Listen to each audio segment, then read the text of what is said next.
අපි තේරෙනවා අපි තුන්දෙනා ගැන තමයි අමාරුව තියෙන්නේ. දැන් මේ කැබ් 1000 හිනානවනේ. හිනානවා අපිටත්. ඔයාලා එදා කියපු අය දැන් ඒවා මතක් වෙනකොට අපිටත් හිනානවා කරන යෝජනා තානාගතුමනි. කෝච්චිය යන්නම් කිව්වේ බස් එක එනවා කිව්වේ නේ. මිද්දිනි ටවුන් එකේ වාර හිටගෙන ඉන්නවා බස් එක එනකන්. දැන් කැබ් එක යන්න පුළුවන් ලබන මාසෙ ඉඳන්. දැන් කැබ් 1700ක් ගේන්නේ ඇයි? ආණ්ඩුවේ මොන විගණන වාර්තාවෙත් තියෙන රටට කැබ් 1700ක් අඩුයි කියලා කරු කතා නායකතුමනි. ඉස්පිරිතාලවල ඇම්බියුලන්ස් නැහැ හරි. ගේන්න. ප්‍රශ්නයක් නැහැ. ප්‍රාදේශ සභාවල ඩෝසර් බැකෝ ගේන්න. ප්‍රශ්නයක් නැහැ. හැබැයි කැබ් 1000 ගාණක්. දැන් අර ඒ කාලේ මම දැක්ක ගෝල් ෆේස් එකේ දාලා විකුණනවාන. අපරාධ විකුණන්නේ. කිව්වේ ඉස්කෝල හදන්න විකුණනවා කියලා. ඉතින් මේ අලුතෙන් එන 1000 ගානක් ඉස්කෝල හදන්නකෝ. බොරුවක් කියනවා දෙන්න කතා වෙලා එකක් කියපන්කෝ. අපේ තුන් දෙනා ගැන අපි බලා ගන්නම්. ඔයාලගේ 159 බලා ගන්නකෝ. එහෙම කරොත් ඉතින් වැඩි කල දෙන්න ඉන්න හම්බෙන්නේ නැහැ. මේ අය වේ දුප්පත් අයගෙන් අරගෙන පොසත් අයට දෙනවා. එදා අපි අධිවේගී මාර්ග හදනකොට ඔබ තමයි උන්වහන්සේලා විරුද්ධ වුණා. හැබැයි අද ජනාධිපතිතුමා කියනවා අපි මේක හදනවා. හොඳයි. අනේ හදන්න. එදා ඔබ විරුද්ධ වුණ නැත්නම් මේ ළඟට අධිවේගී මාර්ග පද්ධතිය හදලා ඉවරයි. මෙරින් ඩ්‍රයිව් එක්ස්ටෙන්ෂන් එක පෝත් සිටි එක දක්වා. දැන් අද කියන එක හදනවලු. ඕක මහින්ද රාජපක්ෂ මහත්තයා 2010 යෝජනා කරේ. අධිවේගී මාර්ගය හදන්න ඇඹුල් දියල් ගෙන්නේ කිව්වා. මේ චානක ඇමතුමාගේ තාත්තයි දිලිප් ඇමතුමා තමයි අහුනේ වැඩේට. සීගිරියත් කඩන්න වෙයි කිව්වා. ඒක හැදුවා සීගිරිය තාම තියෙනවා. හැබැයි එදා ඔය කතාව කිව්වනම් මෙලාකට පෝත් සිටි එකේ වැඩකට කටයුතු කරලා අවසන් කරුණු නියෝජ්‍ය කතානායකතුමනි. මුල් ගලක් ගලවගෙන ගියා ටිපර් එකක් ගෙනල්ලා එදා. චීන ජනාධිපතිතුමාත් මහින්ද රාජපක්ෂ මහත්තයාගේ නම තියෙනවා කියලා ගලවන් ගියේ ගිනිච්චම තමයි දැක්කේ චීන ජනාධිපතිතුමාගේ නමක් තියෙනවා කියලා. උපාධිධාරීන්ගේ රැකියා. අද ඔබ උපාධිධාරීන් තර්ජනය කරනවා විභාග ලියන්න කියලා. ත්‍රිලියනයක් ගිණුමේ තියෙනවා නම් කරු නියෝජ්‍ය කතානායකතුමනි ලූණු ගොවියගේ ලූණු වලට සහන දෙන්න බැරි ඇයි? අල ගොවියගේ අල ටිකට සහනයක් දෙන්න බැරි ඇයි? Honorable Namal Rajapaksa, you have 18 minutes. ගරු නියෝජ්‍ය කතානායකතුමනි පහුගිය දිනේ අතිගරු ජනාධිපතිතුමන් දීර්ඝ කතාවක් කරලා පාර්ලිමේන්තුවට අයවැය යෝජනාවක් ඉදිරිපත් කෙරුවා. ඉතින් අපි දකිනවා ආණ්ඩු පක්ෂයේ බොහෝ අය කියනවා මේක ඓතිහාසික අයවැයක්. ඓතිහාසිකයි පැය 4මාරක් කතා කරපු එක. හැබැයි මේ අයවැය අන්තර්ගතය බැලුවම මොකද්ද ඓතිහාසික කියන කාරණේ පිළිබඳව ඊට වඩා ගැඹුරු විග්‍රහයක් ඔබ තමුන්නාසලා කෙරුවොතින් හොඳයි. මොකද මේ අයවැය භූමියේ යථාර්ථයක් බවට පත් කරන්න වෙන්නේ ඔබට. දැන් පහුගිය අවුරුද්දෙත් අයවැයක් ඉදිරිපත් කරා කරන නියෝජ්‍ය කතානායකතුමනි. අඩුම ගානේ තමන් ඉදිරිපත් කරපු අයවැයෙන් 150කවත් ප්‍රගතියක් නැහැ. 150ක ප්‍රගතියක්වත් නැහැ. පහුගිය අයවැයෙන් 150කවත් ප්‍රගතියක් නැති ආණ්ඩුව පැය 4මාරක දිග අයවැයක් ඉදිරිපත් කළා කියනවා මෙන්න තවත් ඓතිහාසික අයවැයක්. දැන් මේ රටේ ඉතිහාසයේ මුදල් අමාත්‍යවරු නොඑක් අයවැය ඉදිරිපත් කරනකොට කරු නියෝජ්‍ය කතානායකතුමනි ඒ අයවැය හැඳුන්වෙව්වනේ එක එක විදියට. දැන් රොබින් හුඩ් අයවැයක් එක කාලයක් ඉදිරිපත් කරලා රවි කරුණානායක මහත්මයාලා එදා එතුමන්ලා කිව්වේ පොසත් අයගෙන් අරන් දුප්පත් අයට දෙනවා කියලා. හැබැයි දැන් මේ අයවැයට මොකද්ද කියන්නේ? මේ අයවැය දුප්පත් අයගෙන් අරගෙන පොසත් අයට දෙනවා. දුප්පත් අයගෙන් බද්ද අරගෙන පොසත් අයට සහන දෙනවා. දැන් ව්‍යාපාර වලට උදව් කරන්න ආයෝජකයෝ ගේන්න ව්‍යවසායකයෝ ආරක්ෂා කරන්න එපයි කියලා අපි කියන්නේ නැහැ. මම දැක්ක අතිගෞරව ජනාධිපතිතුමා කියනවා විරුද්ධ වෙන්න එපාලු ඉඩම් දෙනකොට. අනේ අපි නෙවෙයි විරුද්ධුනේ එතුමන්ලා. ඔබතුමාලගේ පක්ෂයට පුළුවන් නම් අනේ අතිගෞරව ජනාධිපතිතුමාගේ සහ ඔබතුමාලගේ පක්ෂය පහුගිය පාර්ලිමේන්තුවේදී පහුගිය අවුරුදු 76ම පාර්ලිමේන්තුවේ කරපු කතා ටික හැන්සාට් එක කරන් පොතක් අච්චු ගහන්න කරු නියෝජ්‍ය කතානායකතුමනි වැඩේ හරි. මොකද ඒ 76ටම වඩා හාත්පසින් වෙනස් කාරණා දැන් කියන්නේ. එදා අපි අධිවේගී මාර්ග හදනකොට ඔබ තමයි උන්වහන්සේලා විරුද්ධ වුණා. හැබැයි අද ජනාධිපතිතුමා කියනවා අපි මේක හදනවා. හොඳයි. අනේ හදන්න. එදා ඔබ විරුද්ධ වුණ නැත්නම් මේ ළඟට අධිවේගී මාර්ග පද්ධතිය හදලා ඉවරයි. මෙරින් ඩ්‍රයිව් එක්ස්ටෙන්ෂන් එක පෝත් සිටි එක දක්වා. දැන් අද කියන එක හදනවලු. ඕක මහින්ද රාජපක්ෂ මහත්තයා 2010 යෝජනා කරේ. අවුරුදු 15ක් ගියා මේකට ඒක තේරුම් ගන්න 20ක්. අවුරුදු 20කට පස්සේ නැගිටලා කියනවා හදනවලු. එදා විරුද්ධ වුණ නැත්නම් දැන් හදලා ඉවරයි. ඒ කියන්නේ අපි අවුරුදු 20කට 30කට 40කට සැලසුම් කරලා රට සංවර්ධනය කරනකොට ඒකට විරුද්ධ වෙච්ච අය දැන් කියනවා එදා අවුරුදු 20කට කලින් මහින්ද රාජපක්ෂ කියප එක දැන් හරි කියලා. අධිවේගී මාර්ගය හදන්න ඇඹුල් දියල් ගෙන්නේ කිව්වා. මේ චානක ඇමතුමාගේ තාත්තයි දිලිප් ඇමතුමා තමයි අහුනේ වැඩේට. එහෙම තමයි දා කිව්වේ. හැබැයි අපි අදටත් ඒක ඉරිසියා කරන්නේ වෛර කරන්නේ කුහක කරන්නේ අපි කියන්නේ හදන්න. ඒක හදන්න ඕනේ. දැන් පෝත් සිටි එක හදනකොට ඔබතුමාලා දා මොකද්ද කිව්වේ? සීගිරියත් කඩන්න වෙයි කිව්වා. ඒක හැදුවා සීගිරිය තාම තියෙනවා. දැන් සංචාරක ව්‍යාපාරය ප්‍රවර්ධනය කරන්න ඔබතුමාලා සීගිරිය ප්‍රොමෝට් කරනවා. ඒක කඩලා හැදුවේ නෑ පෝත් සිටි එක. ඒක තියෙනවා. හැබැයි දැන් අපි ලංකාවේ ආර්ථික කේන්ද්‍රස්ථානයේ බවට පෝත් සිටි එක පරිවර්තනය කළ ආයෝජකයෝ කියනවායි කියනවා. හැබැයි එදා ඔය කතාව කිව්වනම් මෙලාකට පෝත් සිටියේගේ වැඩකට කටයුතු කළ අවසන් කරු නියෝජ්‍ය කතානායකතුමනි. මුල්ගලක් ගලවගෙන ගියා ටිපර් එකක් ගෙනල්ලා එදා. චීන ජනාධිපතිතුමත් මහින්ද රාජපක්ෂ මහත්තයාගේ නම තියෙනවා කියලා ගලවන් ගියේ ගිනිච්චම තමයි දැක්කේ චීන ජනාධිපතිතුමාගේ නමක් තියෙනවා කියලා. ඒ තැනට ඔබ තම උන්වහන්සේලා එදා මිලට වටලා දැම්මා. උපාධිධාරීන්ගේ රැකියා. අද ඔබ උපාධිධාරීන්ට තර්ජනය කරනවා විභාග ලියන්න කියලා. කමක් නැහැ. හැබැයි ඒකට ඔබ හේතුව දක්වන්නේ මොකද්ද? පහුගිය කාලේ ආණ්ඩු රාජ්‍ය සේවය අසීමිත විදිහට පිරෙව්වලු. හැබැයි ඔබට මතක ඇති 2005 මහින්ද රාජපක්ෂ මහත්තයා ජනාධිපති කරනකොට ඔබතුමාලා දීපු එක ප්‍රධාන යෝජනාව මොකද්ද? උපාධාරී සියලු දෙනාට රැකියාව දෙන්න කියලා. එදා ඒක හොඳයි නම් අද නරක වෙන්නේ කොහොමද? එහෙමනම් කියන්නේ එදාට ඒක ගැලපුණාට අදට ගැලපෙන්නේ නැහැ කියලා. හැබැයි එහෙම කියන්නේ නැතුව එදාට බයිනවා. එදා ගත්ත තීන්දුව වැරදි කියලා. දැන් ඔබ කියනවා අපිට රුපියල් ත්‍රිලියනයක් ගිණුමේ තියනවලු. ත්‍රිලියනයක්. අධිකව ජනාධිපතිතුමා කියන්නේ. ත්‍රිලියනයක් ගිණුමේ තියෙනවා නම් කරු නියෝජ්‍ය කතානායකතුමනි ලූණු ගොවියගේ ලූණු වලට සහන දෙන්න බැරි ඇයි? අල ගොවියගේ අල ටිකට සහනයක් දෙන්න බැරි ඇයි? වට්ටක්ක ගොවියට එළවලු ගොවියට ඉරිඟු ගොවියට වී ගොවියට සහනයක් දෙන්න බැරි ඇයි මේ ත්‍රිලියනයේ ගිණුමේ දාගෙන මොකද්ද කරන්නේ? අර උග් ගොවියෝ ටික අසරණ වෙලා. මෙන් අල ගොවිය ලූණු ගොවිය අසරණ වෙලා. වී ගොවියගේ සහන ලැබෙන්නේ නැහැ. දීවරයට සහන වෙලාවට යන්නේ නැහැ. හැබැයි මහා ලොකුට පම්පෝරි ගහනවා අපේ ගිණුමේ ත්‍රිලියනයක් තියෙනවලු. හැබැයි ඒ ත්‍රිලියනය තියෙන ගමන් මොකද්ද කරන්නේ? රටේ අත්‍යවශ්‍ය බෙහෙත් ටික නැහැ. විදුලි බිලට සහන දෙන්න බෑ. කුඩා මධ්‍ය පරිමාණ ව්‍යාපාරික ආරක්ෂා කරන කටයුතු කරන්න බෑ. බෙහෙත් ටික ගෙනත් දෙන්න බෑ වෙලාවට. හැබැයි එහෙම ආණ්ඩුව කියනවා අපිට ත්‍රිලියනයක් ගිණුමේ තියෙනවලු. දැන් ත්‍රිලියනයක් පොලි ගෙවන්න ගෙව ගිණුමේ තියාගෙන ඉන්නවා. හැබැයි අනිත් පැත්තේ මොකද්ද? වැට් එක ගෙවන අවම ආදායම රුපියල් මාසෙක ලක්ෂ 30කට අඩු කරනවා. දවසක ලක්ෂයක් ආදායම ලබන කෙනෙක් දැන් වැට් ගෙවන්න කටයුතු කරන්න ඕනේ. හැබැයි එහෙම කරපු ඔබ තම උන්වහන්සේලා කියනවා ත්‍රිලියනයක් ගිණුමේ තියනවලු. ඉතින් ඒකෙන් හම්බෙන්නේ බිලියන 150යි. බිලියන 150ක් දුප්පත් මිනිස්සුන්ගෙන් ගන්න ඔබතුමාලා ත්‍රිලියනයක් ගිණුමේ දාන් ඉන්නවද?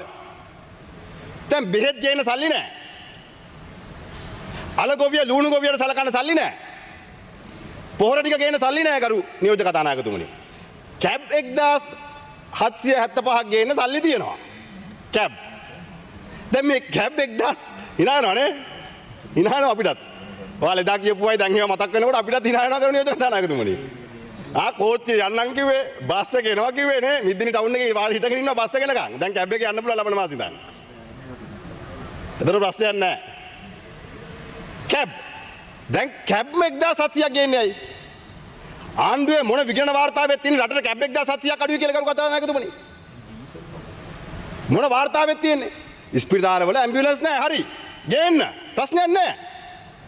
ප්‍රාදේශ සභාවල ඩෝසර් බැකෝ ගේන්න. ප්‍රශ්නයක් නැහැ. හැබැයි කැබ් 1000 ගාණක්. දැන් මේ සල්ලි නැහැ කියලා කියන එක වෙලාවක අපි අමාරුවෙන් මේ රට ගොඩ දාන්න කියනවා. හැබැයි ආණ්ඩුවට කැබ් ගේන සල්ලි තියෙනවා. දැන් අර මිනිස්සුන්ගෙන් ඉතුරු කරපුවා. අර ඒ කාලේ මම දැක්ක ගෝල් ෆේස් එකේ දාලා විකුණනවාන. අපරාධ විකුණන්නේ. පරණ ඒවා ටික විකුණලා අලුත් ඒවා ගේනවා කියලා නම් ඒ වෙලාවේ කියන්න තිබ්බනේ. කිව්වේ ඉස්කෝල හදන්න විකුණනවා කියලා. ඉතින් මේ අලුතෙන් එන 1000 ගානද ඉස්කෝල හදන්නකෝ. ආයෙත් ගම්කෝ මේ කැබ් ගෙනල්ලා බෙදන්න ඕනේ. දැන් ඒකට තියෙන කතා මම දැක්ක මුදල් නියෝජ්‍ය අමාත්‍යවරයා අයියේ මාධ්‍යට කියනවා පහුගිය අවුරුද්දේ ඉතුරු වෙච්ච සල්ලි වලිනු ගේන්නේ. ජනාධිපතිතුමා පාර්ලිමේන්තුවේ කියනවා මේ අවුරුද්දේ සල්ලි වලිනු ගේන්නේ. මේ අයවැයෙන්ලු ගේන්නේ. අඩු ගානෙන් බොරුවක් කියනවා දෙන්න කතා වෙලා එකක් කියපන්කෝ. අපේ තුන් දෙනා ගැන අපි බලා ගන්නම්. ඔයාලගේ 159 බලා ගන්නකෝ. අපි අපේ ගැන බලා ගන්නම්. අපි තේරෙනවා අපි තුන් දෙනා ගැන තමයි අමාරුව තියෙන්නේ. ගරු නියෝජ්‍ය කතානායකතුමනි. හරි බලාගමුකෝ. ගේන්නකෝ කැප් ටික. ගෙනාවට පස්සේ බලාගමුකෝ. ගරු නියෝජ්‍ය කතානායකතුමනි. දැන් මේ ත්‍රිලියනයක් තියෙනවා එකතු කරගෙන ගිණුමේ දාන් ඉන්න ආණ්ඩුව තමයි මේ කරන්නේ. ත්‍රිලියනයක්. මොකෝ හොරාට කතා කරන්නේ? දැන් වාහන ගෙන්නනවා බිලියන 1.3ක් ගිහිල්ලා වාහන වලින් ලොකු ආදායමක් ලැබුණලු. දැන් ඩොලර් වලින් වාහන ගෙනල්ලා රුපියල් වලින් ලබන ආදායම මහ ලොකුට කියවනවා. ඩොලර් බිලියන 1.3ක් වේදම් කළ වාහන ගෙනල්ලා රුපියල් බිලියන 633ක් ආදායම ලැබුවලු. දැන් මේ ආණ්ඩුවේ අර ඓතිහාසික අයවැයක් කිව්වනේ. ඓතිහාසික ප්‍රතිපත්ති තියෙන කරු නියෝජ්‍ය කතානායකතුමනි. ඩොලර් වේදම් කළා අඩුවෙන් රුපියල් හොයන ආදායම් ක්‍රමවේදයක් තමයි තියෙන්නේ. දැන් එක වෙලාවක කියනවා විදේශ සංචිත වැඩි වෙනවා. බිලියන 6ක් තියෙනවලු. දැන් මහින්ද රාජපක්ෂ මහත්තයා කියනවා 2015ට කලින් අපි බාර දෙනකොට බිලියන 8ක් සංචිත තිබ්බා. හැබැයි දැන් ඔබට බාර දෙන ඔබ මේ ආණ්ඩුව ගන්නකොට මම දැක්ක කැමතිවරයෙක් කියනවා තෙල් පොලිමෙන් ඉඳලා ආණ්ඩුව ගත්තා. එයා පොලිමේ ඉන්නේ ආණ්ඩුව ගන්න. අරගල ඇතුලේ. හැබැයි පෝලිං ගත් තිබිච්ච ආණ්ඩුවලු ගත්තේ. හැබැයි ආණ්ඩුවක් අරගෙන අත ගත්තා කියමුකෝ. දැන් වැඩ කරපන්කෝ. ඒ කරන්නෙත් නෑනේ. ආණ්ඩුව ගත්තට කමක් නෑ. වැඩ කරනව නම්. ඔබතුමාලා වැඩ ටික කරන්නෙත් නෑනේ. දැන් ආණ්ඩුව පත් වෙලා අවුරුද්දයි. තාම පහුගියව කියව ඉන්නවා. දැන් පහුගිය අයවැයෙන් පොරොන්දු වෙච්ච කාරණා අපි ප්‍රතිපත්ති ප්‍රකාශනේ පැත්තක තියමුකෝ. දැන් ජනාධිපති මැතිවරණ ප්‍රතිපත්ති ප්‍රකාශනේ ඔබතුමාලා වැඩක් නෑනේ. දැන් ඒක ගැන කතා කරන්නේ නෑනේ කවුරුත්. මොකද දැන් ජනාධිපතිතුමා බලයට ආවේ IMF එක එලවනවා කියලානේ. මේ අපිට දාන සද්දේවත් IMF එකට දාන්නේ නෑනේ. පාර්ලිමේන්තුවේ නම් කියනවා හිට්ලර් වගේලු වැඩ කරන්නේ. IMF එක කියලා වාඩිලා පූස වගේ ඉන්නවා. ඉතින් IMF එකට කියන්නකෝ මේ මිනිසුන්ට අසාධාරණ බදු ගහන්න එපයි කියලා. IMF එකට කියන්නකෝ මේ දුප්පත් මිනිසුන්ට අසීමිත විදිහට බදු ගැහුවම රටේ ආර්ථිකය කඩන් වැටෙනවා කියලා. දැන් ආයෝජක වෙනවා කියනවා. නමට කෝ බිම ආයෝජකයෙක් ඉන්නවද? ඔබතුමාලා මේ ආණ්ඩුව බලයට ගත්තට පස්සේ අලුතෙන් ආපු ආයෝජකයෙක් කියන්නේ. අලුතෙන් මේ රටට ආයෝජනය කරන්න ආපු ආයෝජකයෙක් කියන්න. එක්කෙනෙක් නම් කරන්නකෝ. මේ අර සිනොපෙක් ආවේ මේ ආණ්ඩුවේ. ඔයාලට ඉතින් තියෙන හැම එකම මාරු වෙලා අරක ආවා මේක ආවා නේ පහුගිය ආණ්ඩුවේ කාලේවත් මේ ආණ්ඩුවට දානවා මේ ආණ්ඩුවේවත් පහුගිය ආණ්ඩුවට දානවා කියලා නියෝජක කතානායකතුමනි ඒ මොනවා කරගත්තත් කමක් නැහැ මිනිස්සුන්ට වැඩ කරනවා නම් වෙච්ච පොරොන්දු ටික ඉටු කරනවා නම් රටේ ජනතාවගේ ආරක්ෂාව තහවුරු කරනවා නම් ව්‍යවසායකයා ව්‍යාපාරිකයා ආරක්ෂා කරන්න ඔබ තමුන්නාසලාට ආත්ම ශක්තියක් තියෙනවා නම් IMF එකෙන් තියෙනවා රෙගියුලේෂන් වගේක්. ඔව්. ගයිඩ්ලයින් එකක් තියෙනවා. හැබැයි ආණ්ඩුව පෝසත් වෙලා මිනිස්සු දුප්පත් වෙලා වැඩක් තියෙනවද? දැන් ඔබතුමාලගේ අයවැය ඔබතුමාලගේ ප්‍රතිපත්තිය තමයි ආණ්ඩුව පෝසත්. මිනිස්සු දුප්පත්. පෝසත් රටක් කෙසේ වෙතත් පෝසත් ආණ්ඩුවක් නම් හැදෙනවා. මිනිස්සු සතුටෙන් ඉන්නේ කෙසේ වෙතත් ගරු නියෝජ්‍ය කතානායකතුමනි හැමදාම ආණ්ඩුවේ වියදම් ටික දරා ගන්න මේ ආයත කැබ් අරන් දෙන්න අරව මේව කරන්නයි මිනිස්සු බදු ගෙවන්න ඕනේ ආණ්ඩුවට. දැන් තේ ගොවියගේ තේ වතුකම් කරුවාගේ පඩිය වැඩි කරන එක හොඳයි. ඒක වෙන්න ඕනේ. හැබැයි ඔබතුමාලගේ අමුතු න්‍යාය පත්‍රයන්නේ තියෙන්නේ. වතුකම් කරුවාගේ පඩිය වැඩි කරන ආණ්ඩුවෙන් ගෙවනවා ව්‍යාපාරිකයට. ගරු නියෝජ්‍ය කතානායකතුමනි. ආණ්ඩුව දුප්පත් තේ කඩිනුත් වැටෙක් ගන්නවා. අඩු ආදායම් ලබන හැම පුද්ගලයෙක්ගේම ටැක්ස් එකක් ගහනවා. ඒකතු කරන මුදල් ව්‍යාපාරිකයට දෙනවා තමන්ගේ වත්තේ වැඩ කරන්නට පඩි ගෙවන්න. එතකොට දැන් මේ රටේ බහුතරයක් ඉන්නේ කුඩා තේවතු හිමියන්ට මොකද වෙන්නේ? ඒ අයගේ ආර්ථිකය ශක්තිමත් කරන ආණ්ඩුවේ සැලැස්ම මොකද්ද? ලුණු ගොවිය, අල ගොවිය, උක් ගොවිය, දීවරයාගේ ආර්ථිකය ශක්තිමත් කරන සැලැස්ම මොකද්ද? ඒ අය ඔබතුමාලා එක්ක සම්බන්ධ වෙච්ච එදා සම්බන්ධ වුණත් අද සම්බන්ධ වෙලා වැඩක් නැති අනාගතයේ චන්ද්‍ර පමණක් අවශ්‍ය වෙන පිරිසක් ඉඳලා එහෙම නැත්නම් ඔබ තමුන්නාසලා තෝරාගත්තු පිරිසකට සහන දෙන්න ඕන ඉඳ මහා පරිමාණ ව්‍යාපාරිකයන්ට මුදල් ටික දෙනවද? වතුකම් කරුවාගේ පඩිය වැඩි කරන්න වෙන ක්‍රමයක් හොයාගන්න. අඩු ගානේ බදු සහනයක් දෙන්න ව්‍යාපාරිකයන්ට ඒක ප්‍රශ්නයක් නෑ. හැබැයි අහිංසක දුප්පත් මිනිසුන්ගෙන් බද්ද ගහලා ඒ බද්ද අරන් ගිහිල්ලා තමන්ගේ ව්‍යාපාරිකයන්ට මුදල් දෙන එක සාධාරණ නෑ. මම දන්නේ නීතියානුකූලව එක කරන්න පුළුවන්ද කියලා. නීතියානුකූලව රටේ පවතින නීතියට අනුව නේ කරන්න පුළුවන්ද කියලා. ඉතින් නඩු දාන්න ඔයාලා දාගන්නකෝ. ඔයාලට වෙන වැඩකුත් නෑනේ. අපි පොළොන්නරුවේ හම්බුනාම කතා කරමු ඊළඟ පාරේ ගැන. නේ ගරු නියෝජක කතානායකතුමා දැන් ওই නඩු දාන්න කියලා තමයි මේ කෙලවගෙන ඉන්නේ. ඕකත් වැඩේ පැලවත් ඔෆිස් එකට බලාගෙන පරිස්සමෙන් කරන එකක්. පොඩ අහගන්න මේ අපේ අයගෙන පොඩ්ඩක් අහගන්න ඔය කරන විදිය. ගරු නියෝජක කතානායකතුමනි. මොකෝ hina වෙන්නේ මේ හැංගිලා කතා කරන්නේ කියන්නකෝ ඉතින්. අර සම්පූර්ණ වල නඩු දාලා මතකයිනේ. නොරොච්චෝලේ නඩු දාන්න කියලා වෙච්ච දේ මතකයිනේ අන්තිමට ගරු නියෝජක කතාන්දේ ආපු ආයෝජකයෝ හැරිලා ගියා. එන හැම ආයෝජකයෙක්ටම හොරෙක් කියලා නඩුවක් දැම්මා. නිව් ෆෝර්ට්‍රස් එකට නඩු දැම්මා. ආපුව හැරිලා ගියා. දැන් ඔබ ඉන්නේ ආණ්ඩුවේ. අමතක කරන්න එපා. දැන් ආණ්ඩුවේ ඉඳලා අර විපක්ෂ දාන සෙල්ලම් දාන්න කියලා අමාරු වෙටෙන්න එපා. අපි වගේ බලු වැඩ කරන විපක්ෂයන් නෙවෙයි. හැබැයි අපි ඔබට මතක් කරලා දෙනවා. ඔබට අමතක වෙන හැමදේම අපි මතක් කරලා දෙනවා. දැන් මම දැක්ක අධිකව ජනාධිපතිතුමා එදා කියනවා මේ රුසියාව ඇමරිකාව යාළු වෙච්ච එක ගැන. කවුද රුසියාව කවුද ඇමරිකාව කියලා ඇහුවා. රුසියාව කවුරු වුණත් ගරු නියෝජ්‍ය කතානායකතුමනි ඇමරිකාව කවුරු වුණත් හිට්ලර් කඩන් වැටෙන්න එක ප්‍රධාන හේතුවක් හිට්ලර්ගේ අධිමානසිකත්වය. එහෙනම් අපි අධිකව ජනාධිපතිතුමාට කියන්නේ රුසියාව ගැන හොයන්න යන්නත් එපා. ඇමරිකාව ගැන හොයන්න යන්නත් එපා. හිට්ලර් කරගත්තු දේ ගැන විතරක් ඔබතුමාගේ අවධානය යොමු කරගන්න. ඊට පස්සේ අපිට බැලලා වැඩක් වෙන්නේ නැහැ. ඒ හින්දා අපිට පැනලා වැඩක් වෙන්නේ නැහැ ගරු නියෝජ්‍ය කතානායකතුමනි. ඉතින් අද ඩිජිටලයිසේෂන් ගැන මම ජනාධිපතිතුමාගේ මතයක එකක වෙනවා. මොකද අපි කරපු යෝජනාවම තමයි එතුමා කරන්නේ. මම ඒකේ ඔය කතාවම මොකද අපි දෙන්නටම එක්කෙනා ලියලා දුන්නේ. මම ඉංග්‍රීසියෙන් කරා එතුමා සිංහලෙන් කරා. අර UID එක ගැන. හැබැයි එදා එතුමා විරුද්ධ වුණා මේ පැත්තේ ඉඳන්. හැබැයි අද එතුමා මේ කතාවම සිංහලෙන් කරා. ඉතින් ඕකම තමයි අපේ ආණ්ඩුව කාලේ යෝජනා කරේ. කවුරු ඩෙවලොප් කරත් මැනේජ් කරන ලංකාවෙන්. ඉතින් ඩිජිටලයිසේෂන් වෙන්න ඕනේ. ඉතින් ඔබතුමාට පුළුවන් මම දැන් ගුවන් සේවා අමාත්‍යවරයා ඉන්නවද කියලා අලුත් අමාත්‍යවරයා අද පාර්ලිමේන්තුවේ. අර එයාපෝට් එකේ ඊගේට් එක වැඩ කරන්න පටන් ගන්න. ගෙනලා හයි කරලා තියෙන්නේ. චානක අමාත්‍යවරයා රාජ්‍ය අමාත්‍යවරයා කාලේ ගෙනාවේ. තාම ගොඩ ගහලා තියෙනවා. හයි දැන් ටෙස්ටිං වත් යන්නේ නැහැ කරු නියෝජක කතානායකතුමනි. ඊගේට් එක පටන් ගන්න. අනිත් පැත්තෙන් ඔබතුමාලා බලයට එන්න කලින් අධ්‍යාපනයට 60% දෙනවා කිව්වා ආර්ථිකෙන්. අද මොකද වෙලා තියෙන්නේ? ඔබ තමුන්නාසලා අධ්‍යාපනයට දීපු මුදල් ටිකත් කපලා. මේ අගමැතිතුමිය අධ්‍යාපන අමාත්‍යවරයා හින්දාද කියන මම දන්නේ නැහැ. මොකද එතුමියනේ 60% ඉල්ලුවේ. හැබැයි අවසානයේ කරු නියෝජක කතානායකතුමනි අධ්‍යාපන දෙන මුදල් ටිකත් කප්පාදු කරන්න ඔබ තමුන්නාසලා පටන් ගන්න තියෙනවා. ඉතින් මේකට ආයෝජකයෝ ගේන්න ඕනේ. ඔව්. ඒ ආයෝජකයන්ට සහන දෙන්නත් ඕනේ. මොකද පෝත් සිටි එක පෙන්නලා පෝත් සිටි එකයි බියගම සෝන් එකයි කටුනායක සෝන් එකයි සංසන්දනය කරන්න යන්න එපා. පෝත් සිටි එක කියන්නේ කරු නියෝජක කතානායකතුමනි ආර්ථික කේන්ද්‍ර ස්ථානයක්. පෝත් සිටි එකට කම්පීට් කරන්න තියෙන්නේ බියගමයි කටුනායකයි එක නෙවෙයි. ඩුබායි, සිංගප්පූර්, ෂැන්සන්, ඉන්දියාවේ ගිෆ්ට් සිටි එක වගේ ලෝකයේ දැවැන්ත ආර්ථික කේන්ද්‍ර ස්ථාන එක. ඒවා එක කම්පිටිටිව්නස් එකක් අපි හදා ගන්න ඕනේ. දැන් මාලදිවයිනේ ෆයිනෑන්ෂල් සිටි එකක් හදන්න යනවා. ඊට කලින් අපි ඉස්සර වෙන්න ඕනේ. ඒ නිසා පෝත් සිටි එක කේන්ද්‍ර කරගෙන ආර්ථිකය හදන්න ඕන නම් මේ ලංකාව ඇතුලේ මානසිකත්වයෙන් බලන්න එපා. ගෝලීය මානසිකත්වයක දිහා බලන්න. ආයෝජකයෝ ගේන්න අපි ආයෝජකයෝ කියනට විරුද්ධ වෙන්නේ නැහැ. අර මම ජනාධිපතිතුමා කෝ ඉඩම් දෙනකොට විරුද්ධ වෙන්න බෑ. අපි විරුද්ධ වෙන්නේ නැහැ. හැබැයි හදන්න. හැබැයි ආයෝජකයෝ ගේන්න. ආයෝජකයෝ ගේන්න නැතුව ඉන්න හැම ව්‍යාපාරිකයටම හොරා කියලා. Honorable Namal Rajapaksa, you have 2 more minutes. බොහොම ස්තුතියි නියෝජක කතානායකතුමනි. ඉන්න හැම ව්‍යාපාරිකයටම හොරා කියලා ඒ හැම ව්‍යාපාරිකයෙක් දිහාම වපරැහැම් බලලා ඒ අයට බැනලා පණක් වෙන්නේ නැහැ. ඒ හින්දා ඔබ තමුන්නාසලාට මේ අයවැයදිවත් මොකද පහුගිය අයවැයෙන් 150යි ක්‍රියාත්මක වුණේ. දැන් ට්‍රිලියනේ තියනවා කොට කොහේ තියනවද කියලා අපි දන්නේ නැහැ ගණන් නියෝජක කතානායකතුමනි මෙතුමලා දන්නේත් නැහැ. ඒ හින්දා අලුතෙන් බදු ගහලා තියෙන්නේ.